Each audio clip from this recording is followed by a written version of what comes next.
Hello, welcome back to Learn Oikonomia. In this video, we are going to look into a very new topic. I can't say that this is a new topic, but still, for many of you, this is a new topic. But you might have heard about this topic, beggar thy neighbor. So, what does it mean, or what is mean by beggar their neighbor when it comes to the scenario of economics? So we are going to answer that question in this video. Let's get started. Beggar their neighbor is actually a term, and this term is used with respect to government policies. Okay, when it is used when it comes to government policies. So let's see that. So, this term is used for the set of government policies which would be enacted by a particular country or different countries when these countries address its economic woes or economic worries or economic problems that in turn actually worsen the economic problems of other countries. So, a particular country would be addressing some of its problems, might be internal problems of these countries, but this would worsen the problems of other countries. So this is what is meant by beggar the neighbor. And this term actually comes from the policy impact, as it makes beggar out of neighboring countries. So we can see that beggar the neighbor concept is mainly it comes into action, or when it comes into play when we are going for international trade, or when we are going for policies which affect the international corporations or something. For example, if you're going for some kind of like crude oil import or export, trade based on crude oil, or trade based on some other commodities, or some security based aspect which is something which affect both the countries, or two countries. So in these contexts we can see that the beggar than ever is something which comes into action. This term is something which refers to the international trade policy that benefits the country that enacted it, while it would be harming its neighbors or the trade partners. This is what I have already told you. For example, you have for if you are taking the case of the export ban policy which India has taken right now, we have heard that India, with respect to wheat, India has gone for a wheat export ban policy. So it would be benefit. It would the India has taken this policy because it thinks that it would be benefiting India.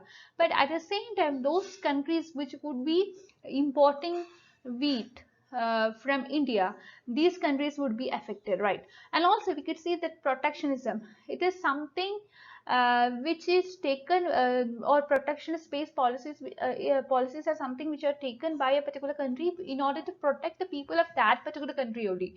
In that sense, the country would not take into consideration the problems of other countries, or how this would be affecting the other country.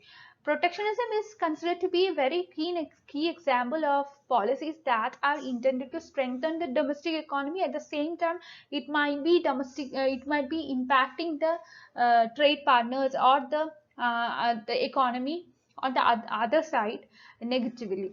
Uh, Beggar than neighbor, this term has originally came into what to say came into application. So when there was as a policy solution to domestic depression as well as high unemployment rates.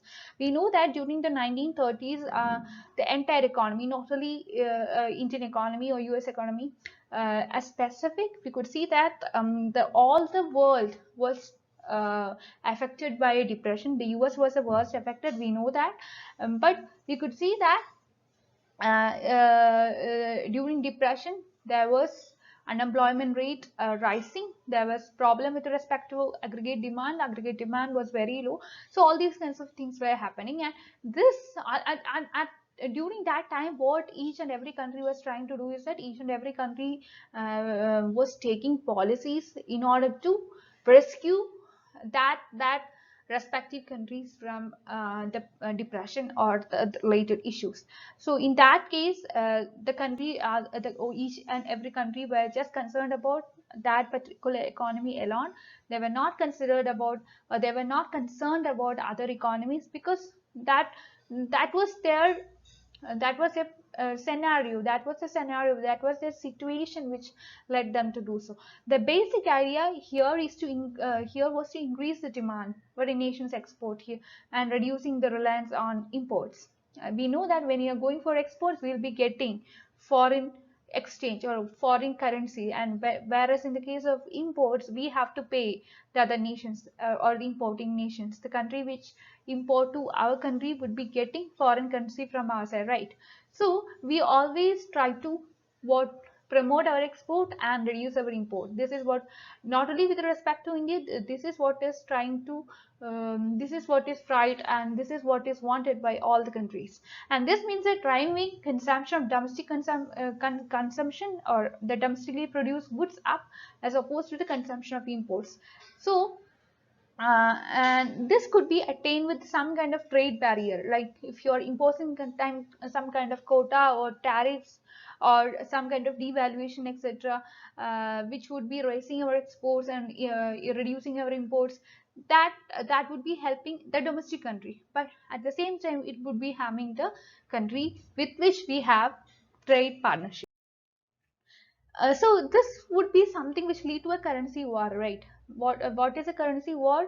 When we are going for a currency war, when we are actually trying to increase the value of our currency with respect to the currency on the other side. So a currency war is a prime example of the beggar thy neighbor situation. Since it amounts to a nation attempting to gain an economic advantage without considering the ill effects which would be happening to the other countries. Also, coming to the competitive devaluation, which is a specific pattern of tit for tat policies, which where one nation would be matching an abrupt national currency devaluation with the other nations' attempt for devaluation, or one nation is matched by a country currency devaluation of other in a negative feedback loop. So this beggar the neighbor situation is something which is still applied by many countries. It is not with an intention to hurt any particular country that a country goes for beggar the neighbor situation, but why a country goes for beggar the neighbor situation is to rescue the particular country which is taking this stand. Okay, so why India has gone for this wheat export ban kind of policy? It is not with any kind of intention to hurt any economy, but it is to rescue our own economy. It is to cater to the needs of our own consumers. It is to cater to the needs of the domestic economy that India has gone for that. So it was not with any kind of intention or any kind of deliberate attempt to hurt any other economy. It was just to rescue our own economy that India has gone for wheat export ban kind of policies. So coming to a brief history of this concept, we could see that the term, as we have already told, that it came into being when during the 1930s, when the world was in the clutch of a Great Depression, when there was high unemployment kind of things happening. So the term is actually widely credited to the great philosopher who is Adam Smith. We know that he is the father of economics and he is the author of The Wealth of Nations. And as we know, this classical school of thought, which is pioneered by Adam Smith, came as a critic to mercantilism, right? So, mercantilism was always trying to give protectionist trade policies, but whereas Adam Smith, the classical economist, was against, to an extent, against this protectionist kind of trade policies. Smith saw mercantilism and its zero-sum understanding of economy market, encouraging nations to beggar each other in order to increase economic gain, as misguided. Instead, he believed that free trade would lead to long-term economic growth, so which would be helping some countries to gain, and which is not a zero-sum game. We know that we know the difference between zero-sum game and non-zero-sum game, right? So a trade itself is also a game, right? Because one country, each and two countries would be playing, each and every country would be trying to uh, increase their profit, their payoff. But what would be the optimal solutions. All these kinds of things are actually given in the game theory. If you want me to do any video on game theory, I'll be taking it up.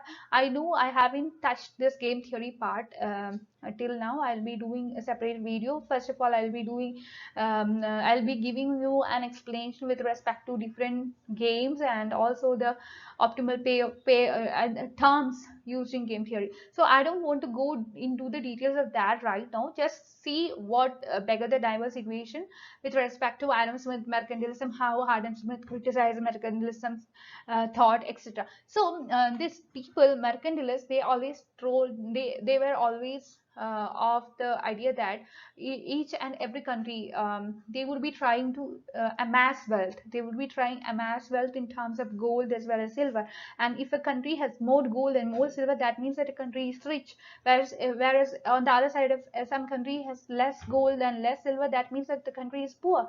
So in this sense, they see that if there is trade, that would be zero sum. But Adam Smith says that trade would be there. Some countries would be getting absolute cost advantage. As a result, the trade is not a zero sum game. It is a non-zero sum game.